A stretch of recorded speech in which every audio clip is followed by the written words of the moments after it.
23 नवंबर शनिवार के दिन बाबा जी ने डेरे में सवाल जवाब किए और इन सवाल जवाबों में बाबा जी ने बहुत ही हंसी लगाई और हजूर जी को बकरा भी कहा। आइए हम इस वीडियो में आगे जानते हैं कि बाबा जी ने हजूर जी को ये लफ्ज़ क्यों कहे। और इन सवाल जवाबों में जब बाबा जी शाम के वक्त पंडाल में आए तो बच्चों के द्वारा शब्द गाया जा रहा था, फरीदा शक्कर खंड निवात गुड़, जो कि फरीद जी महाराज का है। फिर पंडाल में बच्चों के द्वारा शब्द पढ़ा गया, प्यारी सतगुर खोजो। फिर अगला शब्द पढ़ा गया, सब्जी तुम्हारे जी। फिर उसके बाद कबीर जी महाराज का शब्द पढ़ा गया, मेरे बाबा मैं बोरा। इन शब्दों के बाद सवाल जवाब शुरू किए गए। एक लड़की ने पहला सवाल किया कि बाबा जी, मैं आप जी की लाडली बिगड़ी बेटी हूँ। आप जी ने मेरी सभी इच्छाएं पूरी की हैं, अब मेरे को सब्र भी बख्श दो। और बाबा जी ने आगे फरमाया कि देखो बेटा, हम ना जब से ज़िंदगी में आए हैं हमें मालिक ने हर वक्त दिया ही है और हमने उस मालिक की बख्शी दात की कदर नहीं की और हम अपने पहलू के ऊपर सोचते हैं कि हमें मालिक से मांगने की ज़रूरत है। बेटा, हमें मालिक से कुछ मांगने की ज़रूरत नहीं है, बल्कि इस बात की ज़रूरत है कि जो हमें मालिक ने दिया है उसकी हम कदर करें, उस चीज़ की कदर करने की ज़रूरत है। फिर उसी बीबी ने आगे सवाल किया कि बाबा जी, आपके बेटे हमें संभालते हैं, हम उनको बहुत तंग करते हैं, फिर भी वो हमारी कदर करते हैं, हमें संभालते हैं। बाबा जी, आपके बेटे किसी से कम नहीं हैं। इस पर बाबा जी ने फरमाया कि फिर जब वो आपको डांटते हैं या फिर मारते हैं, फिर तो वो भी मेरी ही कृपा होगी। फिर वो बीबी कहने लगी कि बाबा जी, जब हमारी गलती होती है तब हमें डांट भी पड़ती है और कभी कभी मार भी पड़ जाती है। इस पर बाबा जी ने कहा कि यहाँ पर कोई ऐसा इंसान नहीं है जो कभी गलती ना करता हो। अगर हम गलती ना करें फिर तो हम परफेक्ट हुए, और इस दुनिया में कोई भी ऐसा इंसान नहीं है जो परफेक्ट हो। और इस पर आगे बाबा जी ने कहा कि देखो बेटा, हमें ना अपनी गलतियों से सीखना है। जहाँ पर समस्या ये आ जाती है कि हम गलतियाँ तो करते हैं पर उनसे सीखते नहीं हैं। और बाबा जी ने फरमाया कि देखो बेटा, अगर ना हम अपनी गलतियों से नहीं सीखेंगे तो इनका बोझ हमें ही उठाना पड़ेगा। फिर आगे एक भाई ने सवाल किया कि बाबा जी, जब हम किसी बैंक से लोन लेते हैं और हमसे वो लोन चुकाया नहीं जाता और अंत में बैंक हमारे साथ सेटलमेंट कर लेता है, क्या बाबा जी जो बाकी पैसे बच जाते हैं उनका बोझ हमें उठाना पड़ता है? क्या वो हमारे कर्म बन जाते हैं? इस पर बाबा जी ने फरमाया कि देखो बेटा, अगर हमने कोई कर्ज़ा लिया है तो उसे वापस ज़रूर देना पड़ेगा। हमें तो एक एक पैसे का हिसाब किताब देना पड़ेगा। और बाबा जी ने आगे फरमाया कि देखो बेटा, अगर हमारी ज़िंदगी में कोई उतार चढ़ाव आए तो उन्हें हमें सह लेना चाहिए, क्योंकि अगर हमारी ज़िंदगी के ऊपर हमारे कर्मों का बोझ ज़्यादा बढ़ गया तो उनका हिसाब किताब हमसे दिया नहीं जाएगा। फिर एक बीबी ने सवाल किया कि बाबा जी, आपने हमारे लिए हजूर जी को ही क्यों चुना? इस सवाल पर बाबा जी ने हजूर जी की तरफ देखा और उन्हें कहने लगे कि आपको क्यों चुना भाई? और इस पर बाबा जी ने कहा कि देखो बेटा, किसी को तो चुनना ही था और जो बकरा हमारे सामने आया उसको हमने चुन लिया।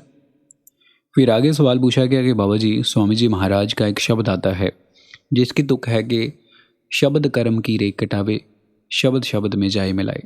क्या बाबा जी हम अपने कर्म ख़त्म कर सकते हैं? इस पर बाबा जी ने फरमाया कि देखो बेटा, हम अपने कर्मों को ख़त्म करने के लिए एक जन्म तो क्या अनेकों जन्म भी ले लें तो भी हमारे कर्म ख़त्म नहीं हो सकते।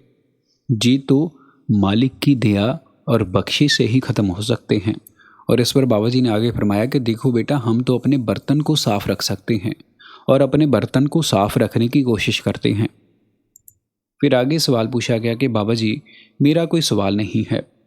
जैसे हम अंतर से शब्द सुनते हैं तो शब्द सुनते सुनते हमें कोई और आवाज़ भी सुनाई देने लगती है।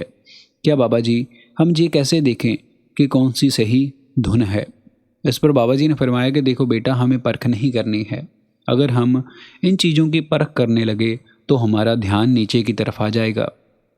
और बाबा जी ने बताया कि देखो बेटा, हमारा मकसद जहाँ पर ये है कि हमने उस रास्ते की ओर चलना है, और जब हम उस रास्ते की ओर चलेंगे तब हम उस धुन को पकड़ेंगे और वो धुन हमें अपने आप ही उस शब्द के साथ मिला देगी। फिर आगे किसी व्यक्ति ने सवाल पूछा कि बाबा जी, जैसे कभी कभार सेवा लगी होती है और हमारी सेवा किसी और को मिल जाती है और हम उसको क्या ये कह सकते हैं कि ये मेरी सेवा है।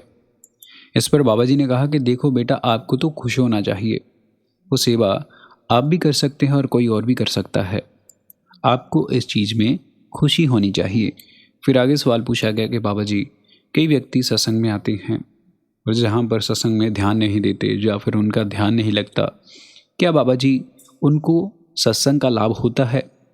इस पर बाबा जी ने फरमाया कि देखो बेटा, हम जहाँ पर कोई हाजिरी लगाने नहीं आते, अगर आप सत्संग में आए हो और सत्संग नहीं सुन रहे हो तो इसका नुकसान तो आपको ही हो रहा है, किसी और को नहीं हो रहा। और बाबा जी ने आगे फरमाया कि देखो बेटा, मेरा काम है समझाना और आगे आपने समझना है, जो नहीं समझना है जी आपने देखना है। फिर आगे किसी व्यक्ति ने सवाल किया कि बाबा जी, मुझे डर बहुत लगता है। इस पर बाबा जी ने फरमाया कि देखो बेटा, डर होना तो अच्छी बात है, हमें थोड़ा सा डर तो होना चाहिए। फिर बाबा जी ने बड़े महाराज जी की बात सुनाते हुए फरमाया कि कहते हैं कि बड़े महाराज जी एक तुक फरमाया करते थे, पाए पाए श्रृंगार बनाई। बाबा जी ने फरमाया कि देखो, जो स्त्री अपने पति से प्रेम करती है उसके अंदर ये दो गुण होने बहुत ज़रूरी हैं। एक तो अपने पति का प्यार और दूसरा अपने पति का भय, जिसका मतलब है डर। अगर उसके मन के अंदर डर होगा तो वो कभी भी गलती नहीं करेगी। और बाबा जी ने फरमाया कि अगर उसके मन के अंदर अपने पति का डर ना हो तो कोई ना कोई गलती तो हो ही जाती है।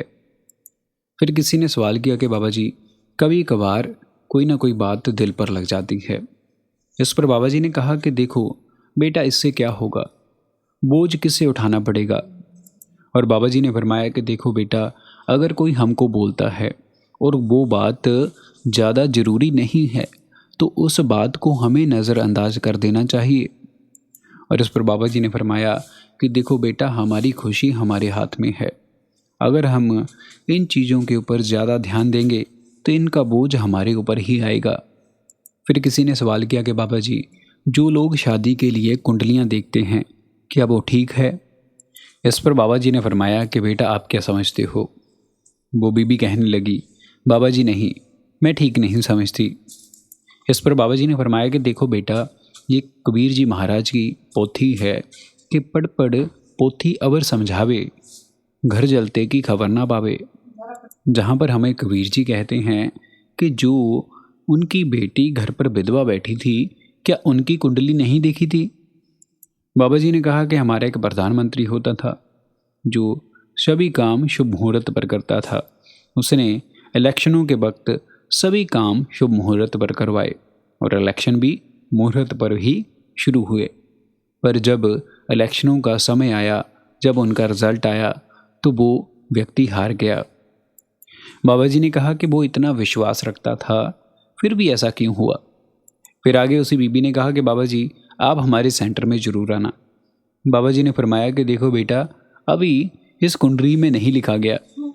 और जब बाबा जी ने ये बात बोली कि अभी कुंडली में नहीं लिखा हुआ, तो पंडाल में बैठी संगत और हजूर जी जोर जोर से हंसने लगे।